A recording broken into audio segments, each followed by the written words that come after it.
Hey everyone, welcome back to another exciting episode of Tactical Productions. Today, I'm back joined again by Jake and Steve. What's going on, y'all? Howdy.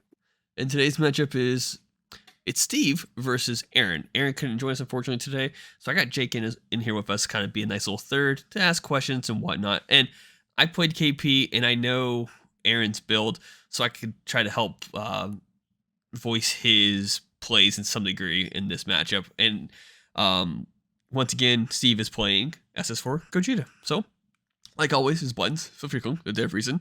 Let's get into today's matchup. So, we've seen a lot of Gogeta. So before we get into like the lines of play, for those who aren't familiar with KP, one of the great things about it is that on the leader swing, it free plays battle cards, which is fantastic. And depending on the synergy with on your field or what you're playing, you potentially draw cards from that, or the cards themselves can boost up other Demon Clan. I think it's Demon Clan or Menekian cards. I think it's just Demon Clan cards. Yeah. Symbols just Demon Clans. And then once you awaken, you still get that same feature. And then the Z leader has a different effect where it's energy cost 3. I think Demon Clan or 3 or less Demon Clan or Menekian, if I recall. So you just get the free play. Pretty much, which is fantastic. And one of the ideas of going up against Gogeta is just to swing as fast and as much as possible. And I think that's pretty smart in this case, where he just free played the 15k and swung it right away. He's holding his energy open for more defensive play if he needed to go to it, but I don't think it's necessary on 2 energy Gogeta. But yeah, this early in the game, I think he should have been spending all of that energy on aggression. There's not a lot of options because most of the cards in KP are 2 energy cost or more, and so like if he had the 1-drop Kami, yes, you play that first, and then you swing with the leader to get a draw off of the symbols coming into play. But maybe he just didn't have the play to make there. Yeah. So, any experience playing against, let's just say green in general. How about that for SS4, Steve, in your experience? With SS4, that'd be a big negative. Not a 1 green up until this point. With the, I don't know, have I played Austin's? No. No. None whatsoever. So basically, he was telling me cards did things, and I just shook my head yes. It could be interesting, but you are playing a red Saiyan leader, so I'm not sure if you're playing this particular attack in your deck or not. If you're not, you definitely need to add it, at least in your sideboard. But there is a counter if your leader is red Saiyan. It works fantastic with dormant potential, because one of the ways that you could slow down aggro decks, which Gogeta can go super aggro if you make it go that way, is to just swing, and dormant's a way of stopping that. But this counter is like 1 energy, and it stops the counter if it was played without paying energy cost. It has energy cost of 1 naturally.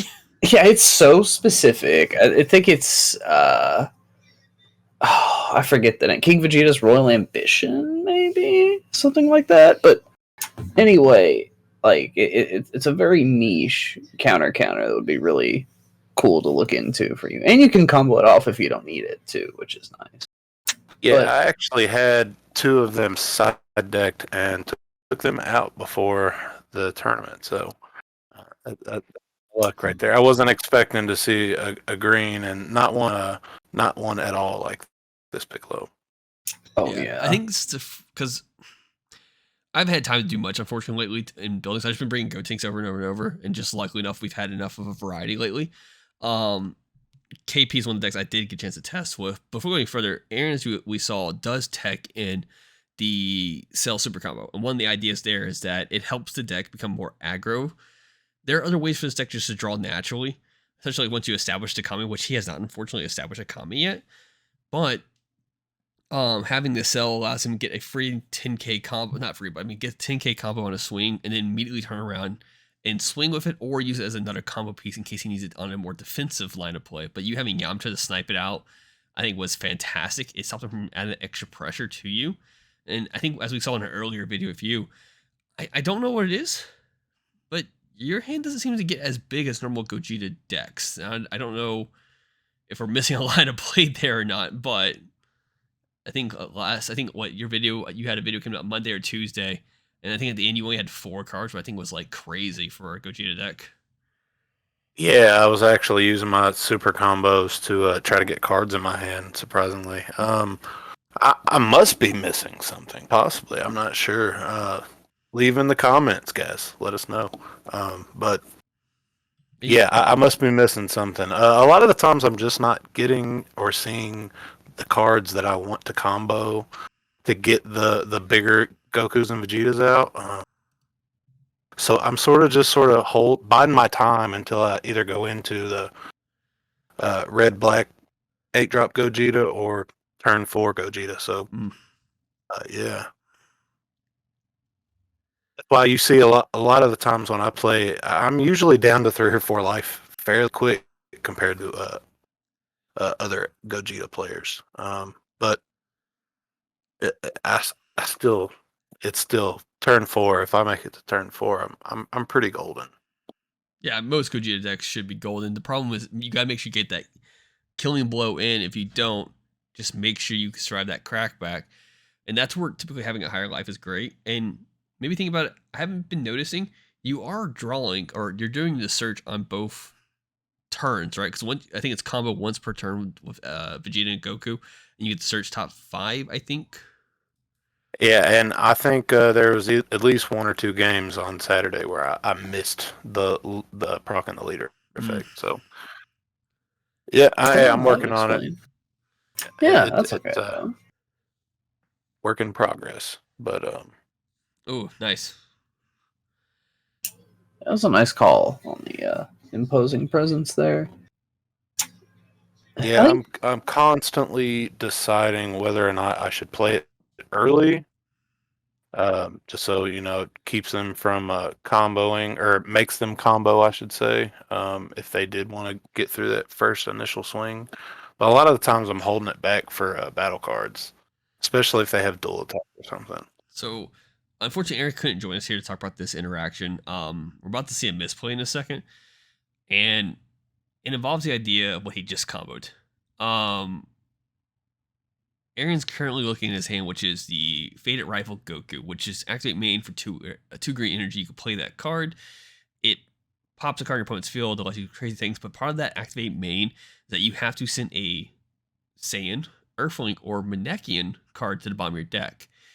He did choose to send a Demon Clan. I think in earlier testing, I think I saw someone else make that same mistake. I'm like, you can't. That's not the right card, and it could be easily overlooked. He does have, I think, the 4-drop King Piccolo is considered Manekian.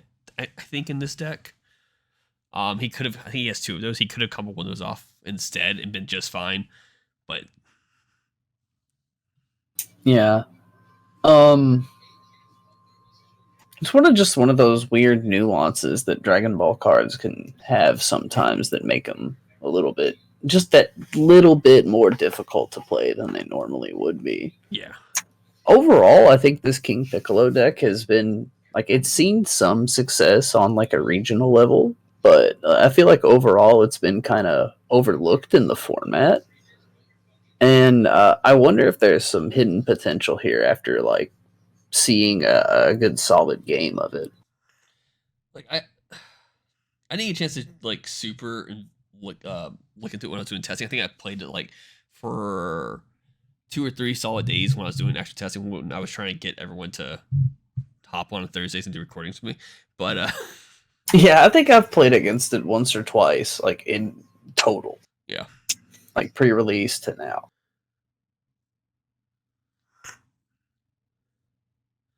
So here you comboed the Goku to kind of go into the arrival. I don't think you did a search there. I might have missed it, but I don't think you did. Possible. And that, like I said, we talked about earlier, that might explain the lower hand on your part. And that's why we do this. It's a good way of looking back and just seeing those things. Now, Aaron seems to have a pretty good hand so far, and I'm just really surprised he just didn't choose to establish the Kami, but at the same time, well, you're about to go into turn 4, So having one energy won't even matter because you can't even activate dormant. And even if you were to try to tap one for dormant, you can't counter it because you won't have any open energy if you go into the Gogeta play. But by the time he gets to it, the leader swing, it's almost too late.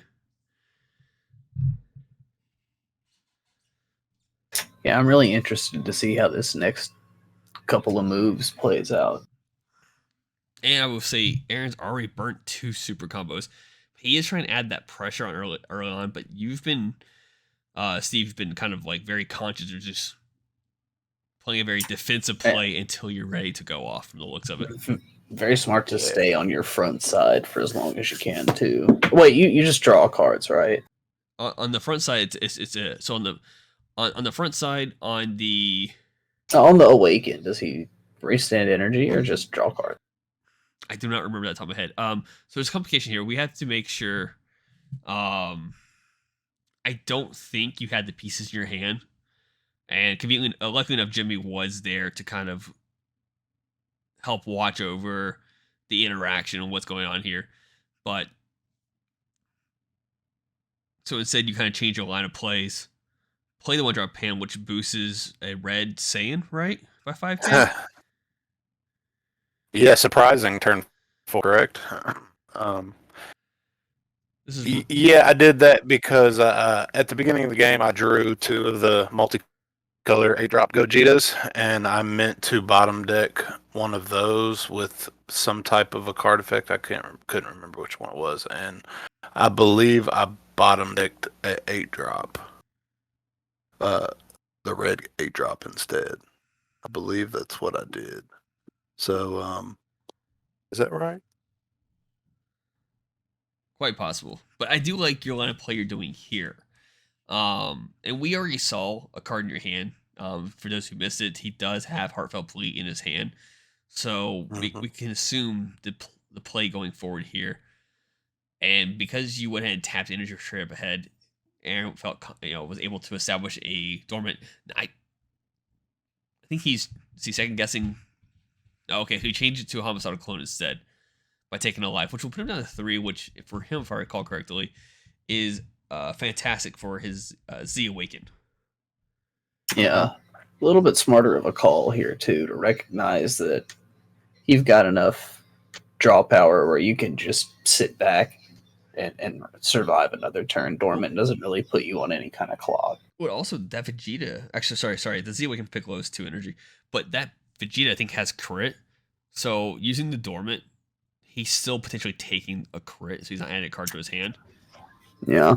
And I had this one marked. I think I want to go over the interaction quick. You went ahead and Awaken, and you've already reached the advantage and drew your card before playing Heartfelt Plea, but we saw earlier you did have Heartfelt Plea in your hand. And part of the interaction is that you're supposed to reveal the card before. As soon as you declare Awakening, you need to reveal you have Heartfelt Plea in your hand to go, hey, cool, I have this card in my hand. I'm doing this effect. All right, now I'll do all my Awaken stuff. The card comes in play. He did have a solution for it, and he decided to take the damage instead. Now he's in range of Z Awakening, which is really scary because since he opted out not to doing the dormant earlier, if you had the piece in your hand now, you could have easily just gone to a Gogeta play. Mm-hmm. And then he opts to dormant here. I don't know if I agree with that play necessarily, but we'll see what he's up to. Does he block here in addition? If correct, he does. There's a lot of things going on here. Because looks like he did. Yeah, play a Broly Crown there, and it's not the timing I wanted it to play, Correct. But that was just the only red 1-drop I had. You went to go play Crown. Aaron revealed his hands, and I think it was Jimmy who kind of mentioned, "Hey, that doesn't. You only have 1 energy open right now." Yeah, and you're right. Like, I'm confused on the idea of why he chose not to block that first attack. But I don't think you activated the your Unison's abilities yet, and you could have swung there and activate Double Strike right away. And that might have been why he held off on using the blocker until the Unison swing. Yep. Could be. Well, here's a nice big double striker for you. Well, he can't tackle it now. But what this does is that it allows him to boost his leader during his opponent's turn. So now Steve's leader is now a 20k instead of a 15k. So all of the swings that Aaron has to put in now has to potentially be comboed up higher just to get something into it. Yeah, and it's something that could be pretty difficult for Aaron to remove here, considering it's an 8-drop, even though it doesn't have barrier or anything like that. Yeah. Now, does it have blocker? I can't remember off the top of my head for some reason. It does not. So you popped his Piccolo. Is there a reason why you pop that Piccolo instead of the double strike on his board? Oh, it's barrier. Oh yeah, Gogeta doesn't get past barrier. That's right. Okay. Yeah. And having a pan ready to go is just fantastic. And So glad I did. And deploying it on the unison swing looks like you're at 3 life here. There's no way that you can die to this attack, even if he gets some kind of double strike play. So it was a really smart time to pan, even though she doesn't outright negate the attack. But none of his battle cards now will do damage. I think he still has a way of doing establishing their unison is really smart. But at this point, you comboed out the attack. So I don't know if establishing their unison was the best play. I mean, we'll give him another draw to help him find another card. He could have tapped. I think the dual attack is on a -1, right? So Yeah, he could minus yes. one the second copy, go for the dual attack, and then try to kill with lead.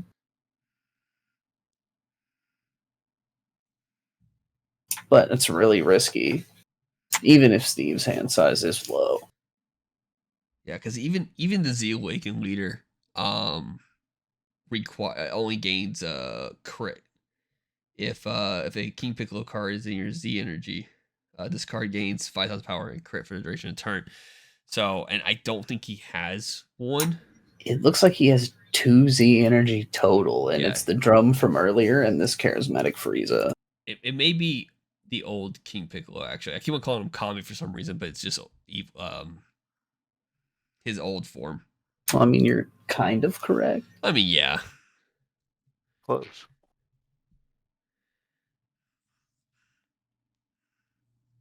Yeah, you combo 5k, just make it 20. And like I said, because you played the 8-drop, you're able to just kind of establish certain things to be just fine. Definitely smart. Swing first. Get these effects. Because the other one is either activate main or activate battle, so you can establish another card afterwards. But you've already panned.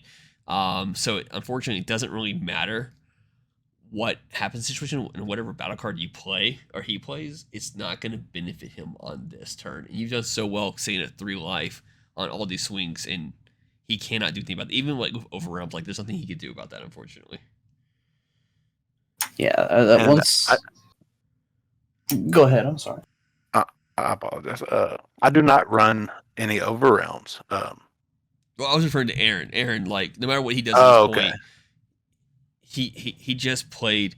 Oh yeah. The card off the swing to combo it off right afterwards, and because he kept the other King Piccolo in his Z energy. Oh, I think he just yeah. So. Very clearly frustrated there. I mean, when you drop pan so early on, especially on a unison swing, I'm really confused why he didn't swing. And it's one of the things I wish he was here to kind of talk to about. Why he didn't swing with the battle card first. Well, I think you go up against Gogeta. Pan is the last secret rare you expect to come down. Oh, You're sure. expecting the Vegito Overrealm, and I think that really threw him off, and kind of he realized too late, I think, there that he spent his entire turn trying to squeeze damage underneath that pan effect when he just should have pulled back, because you're coming in with the 8-drop right behind it. Yeah, and hands down, I completely agree. Like, my curiosity is, it's a 30k double strike, and if he would have swung at that first, it's a good chance that Steve may have had another negate that would have either taken a life or had to pay energy for outside of pan, because if he panned, the attack's still going through. and potentially either Steve has a combo off cards to stop 30k from hitting him, which potentially is 2 to 3 cards or more. It depends on if Aaron comboed or not. And then that could have put Aaron into a more comfortable place where he could swing with a unison, or -1, give it dual attack, swing, swing, play another unison, -1, swing, swing, swing of leader, and potentially had more of a push there. But that's today's matchup. Thanks for tuning in. Keep in mind, there's buttons down below. Put stuff in the comments. We're here. I'll try my best to answer them when I get a chance. Jake, will you lead us out? Yeah, congratulations, Steve, on another big win here. Remember to read your cards, know your plays, let us make the mistakes so that you don't have to, and fluff out.